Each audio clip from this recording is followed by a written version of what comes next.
All right, the International Fund for Agricultural Development, in collaboration with the National Treasury and other private sector players, today unveiled a 19 billion shillings 6-year facility dubbed the Rural Kenya Financial Inclusion Facility that aims to facilitate farmers in rural Kenya to access credit from financial institutions.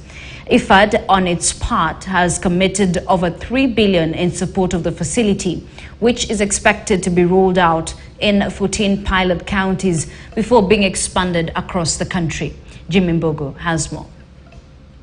Farmers across the country will now be able to access a pool of credit after the government, through the National Treasury and the International Fund for Agriculture Development, IFAD, committed $24 million and $22 million respectively to de-risk them to increase financial inclusion across the agriculture ecosystem, which employs more than 70% of the country's population. According to the National Treasury Principal Secretary Dr. Chris Kipto, the move is part of the government's strategy to harness blended finance mechanism to increase financial inclusion in the country. The government of Kenya and IFAD will jointly contribute $20 million as a guarantee funds to support the credit guarantee scheme's outreach to the rural agricultural sector. We must recognize that our smallholder farmers, who constitute the majority of our agricultural workforce, faces unique challenges.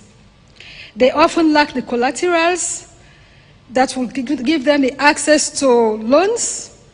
They have irregular income streams and may not have a formal credit history. The project is expected to benefit 190,000 rural Kenyan households, including directly through financial and technical service to 68,000 households, micro, small and medium enterprises (MSMEs), covering an estimated 66,000 economically active smallholder households and 2,000 rural MSMEs engaged in smallholder inclusive value chain. Further, indirect outreach of the project includes an estimated 32,000 people through employment in the RK FinFA-supported agribusiness and farms, as well as 90,000 smallholder households through participation in the value chain strengthened by the supported agribusiness. While some smallholder farmers are key to growing the Kenyan economy, financial service hardly reaches them.